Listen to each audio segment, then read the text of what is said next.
saya ganjil. Kalau disebutnya ganjil, oh saya harus sakap. Kalau disebutnya genap, berarti saya harus menghindar. 2 tambah 2, 4 genap, berarti saya harus menghindar. Jadi benar-benar dipikir, benar-benar dianalisis. Itu tipe mahasiswa yang diharapkan sekarang. Oke ya. Nah, kaitannya dengan MBKM seperti apa? Merdeka Belajar Kampus Merdeka. Mungkin dari kemarin LL Dikti juga menyebutkan MBKM. Pak Rektor juga menyebutkan MBKM. Di slide-nya Buayar 1 juga ada MBKM. Di spanduk di depan ini ada juga logo Kampus Merdeka. Itu untuk apa? Bukan untuk gaya-gaya, tapi ada dasar.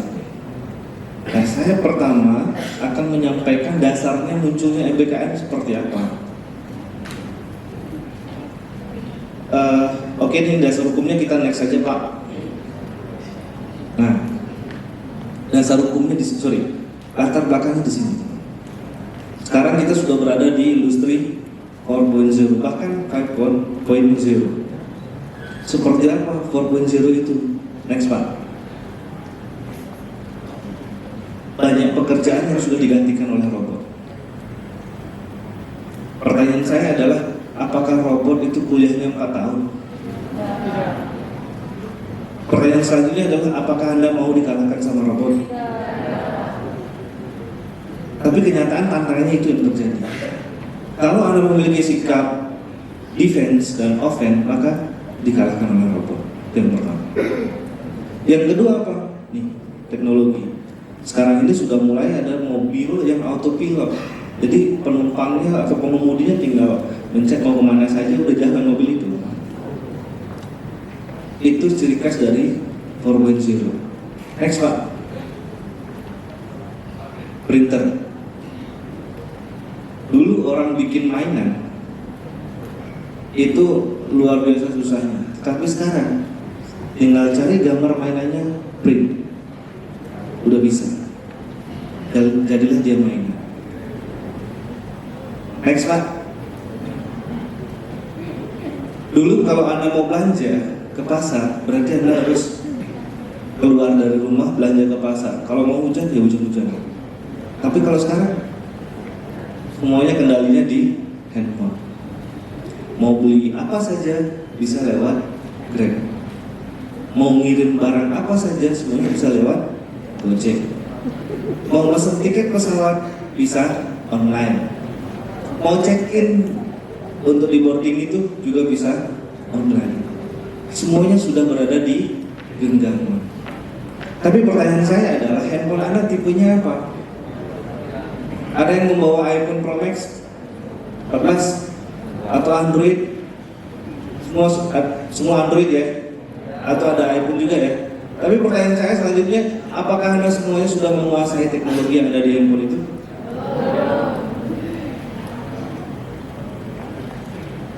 Itu artinya apa?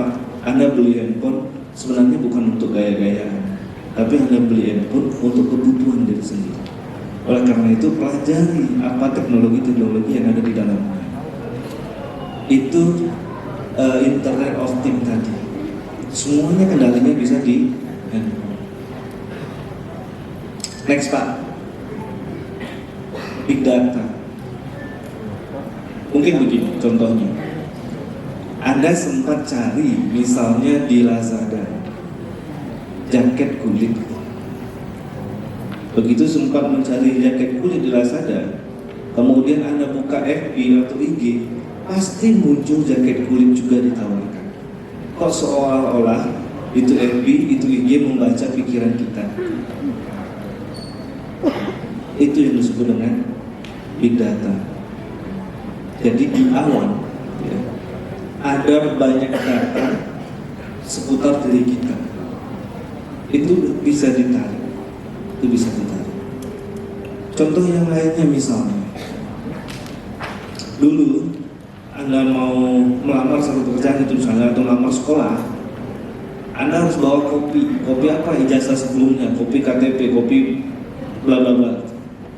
Tapi sekarang, bayangkan kalau misalnya, dulu ya, bayangkan kalau misalnya Anda melamar sekolah di Jakarta, ketinggalan itu ijazahnya di rumah. Apa yang harus kita lakukan? Masa kita batal mendaftar sekolah? Enggak. Tapi sekarang sebenarnya tidak perlu di print out, tidak perlu disiapkan kopinya, cukup disimpan. Disimpan di mana? Di Google.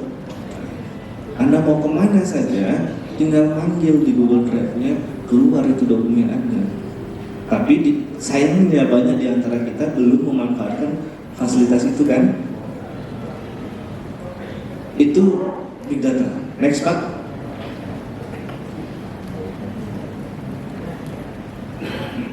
Nah, ini beberapa hal yang ada di 4.0. Jadi apa yang saya ceritakan tadi secara singkat, begitulah perkembangannya. Nah, kalau Anda tidak siap dengan perkembangan itu, maka pasti ke depan akan mengalami kesulitan. Next Pak. Apalagi di 5.0. 5.0 itu seperti apa? Salah satu ciri khasnya, contohnya saja, ke depan itu robot sudah bisa diajak main catur. Artinya apa? Sudah memiliki kemampuan seperti manusia. Hanya saja satu yang menjadi kekurangan robot itu. Apa kekurangan robot itu? Knowledge dia pasti punya, skill dia pasti bisa, tapi satu kekurangannya apa? Sikap, attitude, hati dia tidak punya. Yang punya siapa? Next Pak. Dampaknya apa? Bagus sih itu perkembangannya, tapi dampaknya apa? Anda baru bangun, bukan merapikan tempat tidur dulu, bukan gosok gigi dulu, bukan cuci muka, tapi yang Anda cari adalah handphone.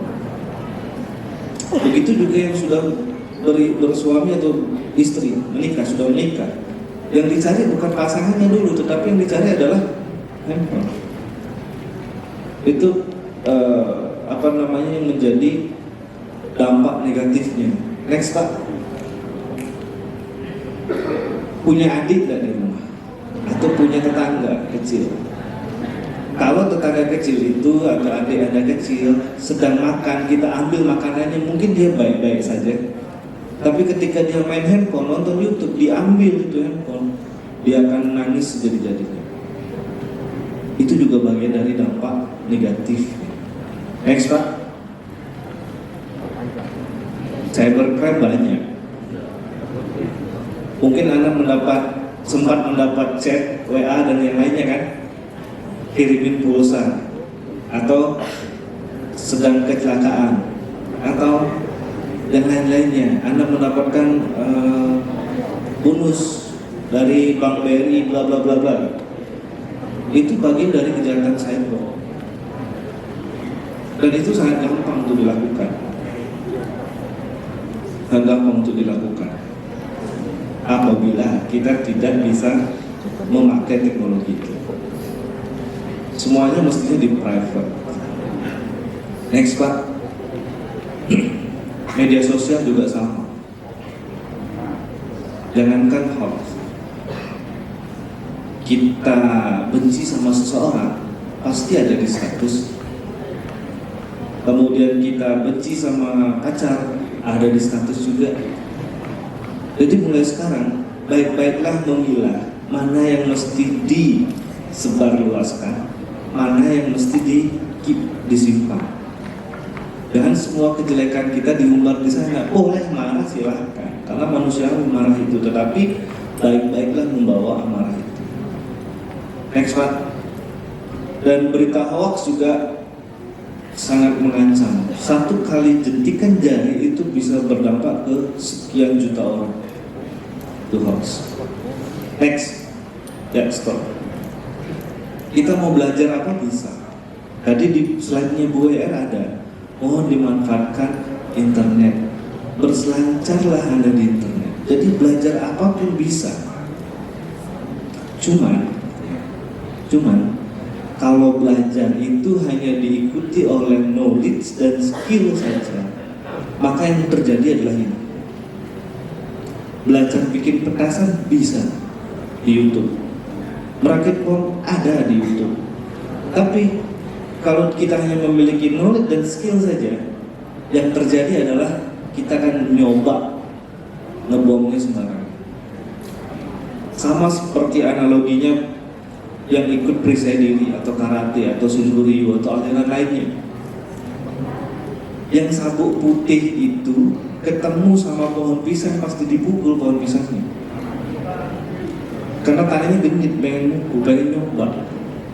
Tapi bayangkan kalau yang sudah sabuk hitam gak akan mukul dia, dicaci maki dia diam saja, kecuali kita pukul baru dia balik mukul. Itu bagian dari pertahanan diri. Itu artinya apa? Knowledge, skill Anda, pengetahuan dan keterampilan Anda wajib diikuti oleh attitude-nya. Next Pak. Apa yang bisa kita lakukan? Kalau boleh saya gambarkan, di perguruan tinggi manapun, di universitas manapun, di sekolah manapun, itu hanya 30% saja yang mendapatkan knowledge, skill, attitude. Selebihnya di mana? Di industri. Selebihnya di mana? 70% lagi di mana? Di tempat kerja. Nah, kalau memang seperti itu, sekarang ini kenyataannya bagaimana? Ternyata banyak loh tamatan S1 dikalahkan oleh yang tidak sekolah sama sekali. Contoh, misalnya di hotel dan restoran pariwisata gitu ya. Di pariwisata itu, kalau di Bali ada aturan 40% tenaga kerjanya berasal dari lingkungan sekitar. 60%-nya baru boleh hire dari luar. Nah, pertanyaan selanjutnya adalah apa iya 40% orang lokal itu semuanya tamat S1? Enggak, belum tentu. Tetapi punya kesempatan bekerja yang sama enggak? Punya. Punya kesempatan memiliki kompetensi yang sama? Punya. Apalagi dengan KKNI, Kerangka Kualifikasi Nasional Indonesia, berdasarkan Perpres nomor 8 tahun 2012. Itu jenjang penyetaraan. Orang yang tidak tamat SD sekalipun dia bisa setara dengan Anda yang tamat S1 nanti. Kenyataannya sekarang banyak yang tamat, yang sudah pernah mengenyam pendidikan, tetapi dia dikalahkan sama yang tidak tamatan sekali. Contoh S1 dikalahkan hanya dengan tamat SD. Kenapa? Karena yang tamat SD itu memiliki pengalaman kerja yang lebih banyak daripada yang S1. Dia sudah bekerja puluhan tahun di hotel itu. Begitu S1 masuk, maka dia jelas kalah. Terus apa yang menyebabkan hal itu terjadi? Apanya yang salah? Apakah proses pendidikan atau yang lainnya? Apa dosennya yang salah ngajar atau yang bagaimana? Oleh karena itulah dibutuhkannya adanya ini, Merdeka Belajar Kampus Merdeka. Dibutuhkan adanya link and match antara apa yang diajarkan di kampus dengan yang dibutuhkan oleh di industri. Contohnya kenapa saya mengatakan dikalahkan sama yang tidak tamat sekolah, contohnya begini. Di industri itu sudah menggunakan, contoh ya, menggunakan kompor di kitchennya, sudah menggunakan kompor yang memakai stove. Jadi dia menghidupkan menggunakan elektrik. Tapi di sekolah dia hanya menggunakan kompor gas misalnya. Nah, ketika orang yang belajar S1 hanya dengan kompor gas memasuki dunia industri dengan stove elektrik, pasti akan kalah dengan yang tidak tamat SD. Karena yang tidak tamat SD itu sudah sudah memiliki pengalaman cara menghidupkan kompor yang elektrik itu dibandingkan dengan kita yang di pendidikan. Itu yang terjadi. Itu sebabnya miss link and match. Makanya sekarang dalam dunia FBKM diberikan kebebasan kepada siapa? Kebebasan kepada mahasiswanya, kebebasan kepada pengajarnya, kebebasan kepada perguruan tingginya. Untuk apa? Untuk memadukan link and match itu. Kenapa butuh link and match? Supaya mahasiswanya siap ketika diterjunkan ke laut, dia sudah bisa hidup sendiri. Kenapa? Karena hanya 30% saja yang dia dapat di pendidikan tinggi. Jadi dia diajarkan berenang di kolam.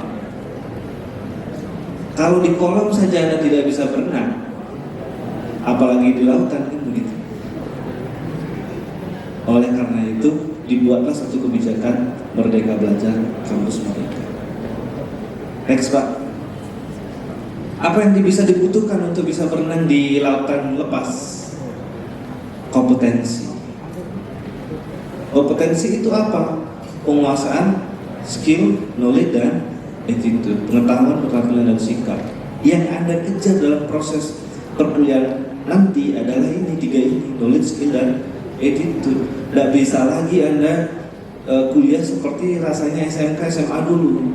Kuliah dari jam 9 sampai jam 11 itu misalnya. Begitu sampai jam 11, dosennya nanya, ada pertanyaan? Tidak, pas. Karena jamnya sudah jam mau pulang. Tidak bisa seperti itu lagi. Kalau memang tidak paham, tanya. Kalau belum paham, tanya. Sebenarnya mahasiswa itu lebih pintar daripada dosen. Kenapa? Dosen itu sebelum dia ngajar, dia belajar dulu malamnya. Lebih dulu membaca. Coba kalau Anda juga melakukan hal yang sama di rumah. Sebelum kuliah, esok hari, malam ini pelajari berapa kira-kira jadwalnya. Ya sudah, pelajari itu. Andai dalam modul Anda, dalam buku Anda, yang mana kira-kira belum paham, itu ditanyakan besok. Ketika dosennya nanya, ada pertanyaan, sudah angkat tangan karena Anda sudah punya bekal. Ketika dosennya bertanya apa yang masuk dengan ini, Anda sudah bisa jawab karena kemarin baca. Kalau sudah aktif begitu di kelas untuk mendapatkan nilai A, gampang tidak? Udah, itu kuncinya. Jadi keinginan yang sekarang adalah student center kan, bukan teaching center seperti yang dikatakan oleh Bu Wer tadi. Anda yang diminta lebih aktif, tapi kenyataannya bagaimana? Belum. Begitu ditanya mahasiswanya, teman-teman modulnya sudah sempat dibaca belum bab satunya? Pasti jawabannya serempak, sama. Belum. Kalau misalnya modul itu bisa Anda taruh di tempat suci Anda, kalau yang Hindu di pelankiran, kemudian modul itu Anda bakar dan abunya masukkan, larutkan ke air, Anda minum dan Anda hafal 100% isi modul itu, saya rekomendasikan itu. Tapi kenyataannya tidak seperti itu. Terus Anda baca, Anda diminta untuk membaca buku modul 1 menit sudah tidak tahan, tidak kuat. Tapi kalau diminta untuk buka IG, FB, bisa berjam-jam tahan. Padahal sama-sama membaca di situ. Terus apanya yang salah coba? Sekali lagi yang Anda kejar adalah ini, kompetensi, skill, knowledge, dan attitude. Karena yang dimiliki oleh mereka yang tidak tamat sama sekali adalah ini. Yang dibutuhkan di dunia kerja ini. Yang dibutuhkan untuk Anda bisa selamat di samudra itu ini. Contoh begini. Misalnya waiter itu pelayan restoran, ya. Pelayan restoran, ketika dia ditanya, misalnya, ini cutleries apa namanya? Oh itu cutleries ini namanya, spoon atau fork atau dinner knife atau yang lain. Dia bisa menjelaskan dengan baik, berarti dia punya knowledge. Kemudian sikapnya baik, ramah, 3S, senyum, salam sapa, ketemu dengan siapapun selalu 3S, ramah, berarti attitude-nya baik. Tapi ketika diminta tolong table setup, dia tidak bisa, berarti keterampilan tidak punya, skill dia tidak punya, kompeten dia belum. Kemudian ketika diminta untuk table setup, dalam jangka waktu 15 menit sebelum table selesai, sikapnya ramah, sopan dan seterusnya, 3S. Tetapi ketika ditanya ini cutleries apa namanya, dia tidak tahu. Berarti knowledge dia tidak punya, kompeten dia enggak juga. Apalagi ketika ditanya cutleries apa namanya, dia tidak tahu. Kemudian diminta untuk setup table, dia tidak bisa. Hanya bisa senyum-senyum saja, sopan, ramah saja.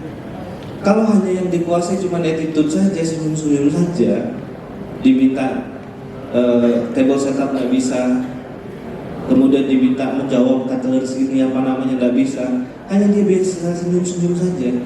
Kalau Anda bisa senyum-senyum saja, berarti besok di mana? Di Bangli. Ada apa di Bangli? Rumah sakit jiwa. Ya. Jadi yang perlu Anda siapkan itu adalah knowledge, skill, dan attitude. Kejar itu, kuasai itu. di masing-masing prodi. Sebenarnya tidak hanya 3 saja, ada tambahannya 5 dimensi kompetensi.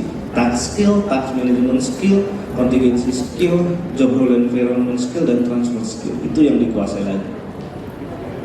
Apa itu task skill? Task skill itu berarti melakukan satu pekerjaan, misalnya mengendarai mobil, itu task skill.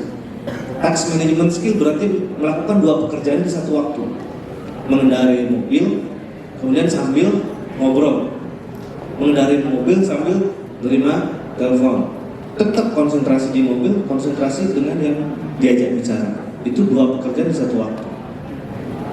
Task management skill. Contingency skill berarti kemampuan untuk mengatasi masalah yang kayaknya tidak terduga. Contoh, ban mobilnya pecah di tengah jalan.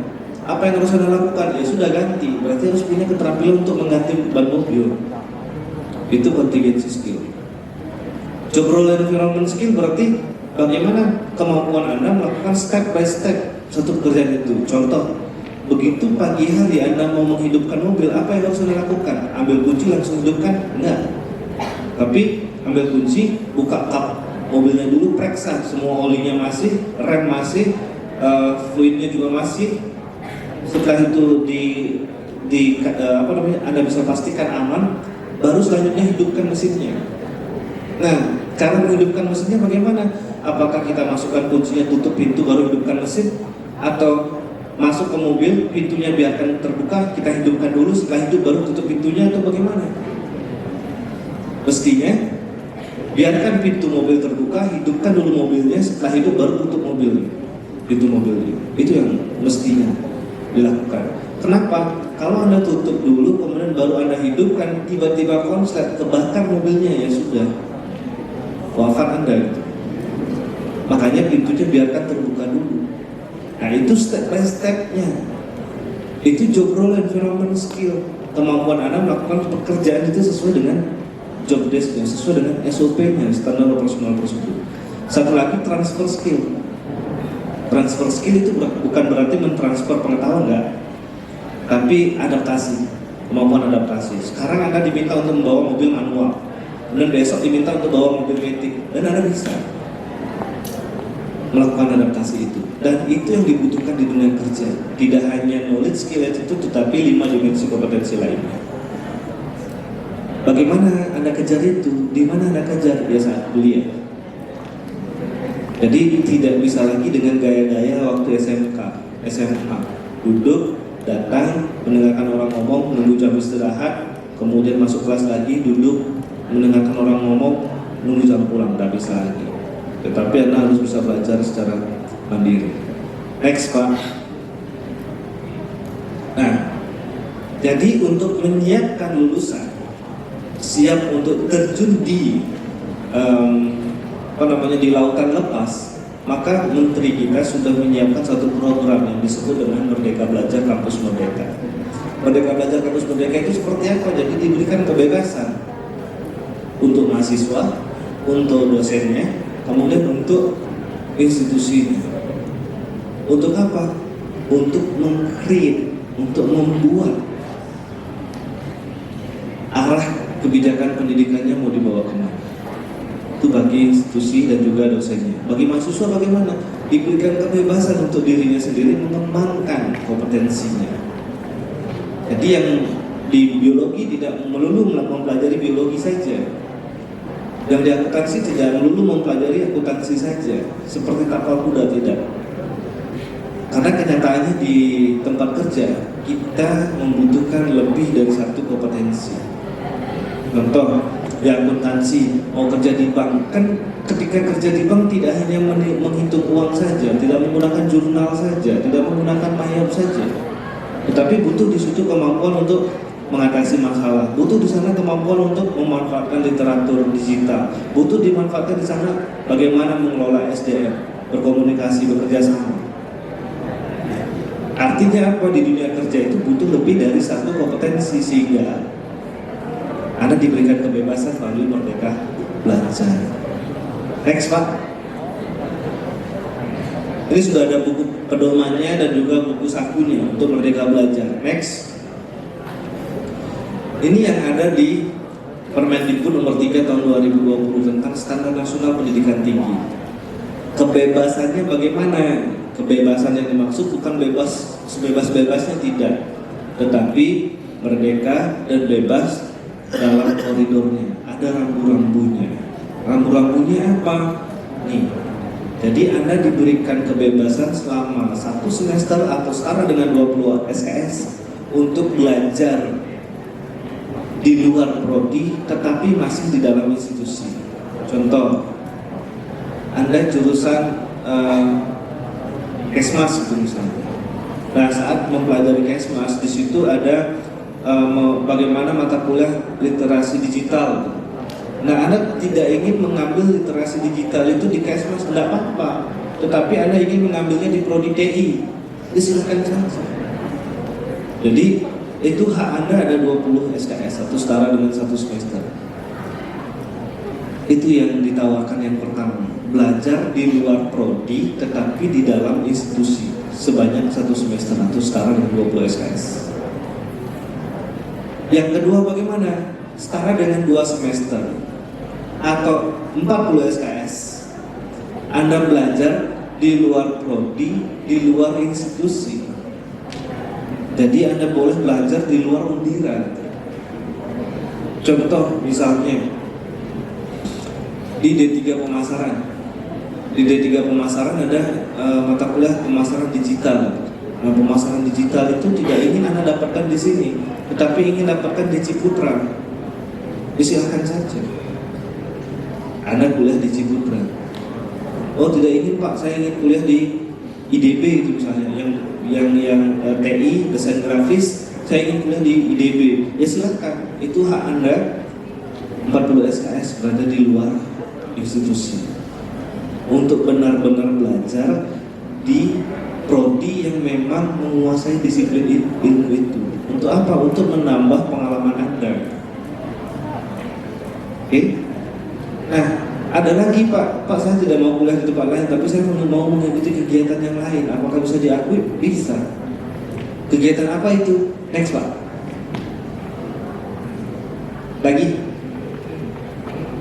Lagi Pak. Nah, ini ada 8 kegiatan yang bisa Anda ambil. Yang sekarang ada 9, tambahannya bela negara 1. Makanya kemarin di waktu pembukaan, setelah selesai pembukaan, ada video tentang bela negara. Nah, jadi ada 8 langkah yang bisa Anda ikuti. Yang saya ceritakan tadi adalah pertukaran pelajar. Jadi Anda bisa belajar di luar prodi, di dalam institusi, atau di luar prodi, di luar institusi, silakan saja. Itu Anda punya kesempatan, punya kemerdekaan di situ. Yang kedua, magang, praktek kerja. Magang itu ada mata kuliah yang reguler. Contoh, di prodi manajemen itu ada magang di hotel, tapi mata kuliahnya reguler. Berarti Anda ikuti itu magangnya selama 6 bulan. Tetapi di next semester Anda ingin magang lagi, nambah lagi. Nah, magang yang di next semester itu akan diakui ke dalam beberapa mata kuliah. Akan direkognisi namanya, direkognisi ke dalam beberapa mata kuliah. Jadi Anda tidak perlu mengambil mata kuliah di prodi manajemen tersebut. Anda tinggal mengikuti magang di salah satu industri. Yang penting setara dengan 20 SKS. Satu SKS-nya adalah 170 menit per minggu per semester. Kalau total berarti ada 45 jam. Nah, kalau di total ke dalam 16 kali pertemuan berarti itu ada 900 jam selama 6 bulan. 900 jam itu Anda harus habiskan di industri. Nah, kalau magang yang kedua itu sudah 600 jam, Anda tidak perlu lagi mengambil beberapa mata kuliah yang setara dengan 20 SKS di prodi tersebut. Kenapa? Karena Anda sudah mendapatkan pengalaman magang. Itu merdekanya, teman-teman. Anda juga diberikan kebebasan untuk asistensi mengajar. Misalnya prodi PKK atau prodi PAUD. Ada mata kuliah PPL atau PLP. Jadi dia praktek ngajar di sekolah. Nah, setelah mendapatkan mata kuliah yang reguler itu, Anda ingin nambah lagi untuk belajar di mengajar di institusi pendidikan tertentu, misalnya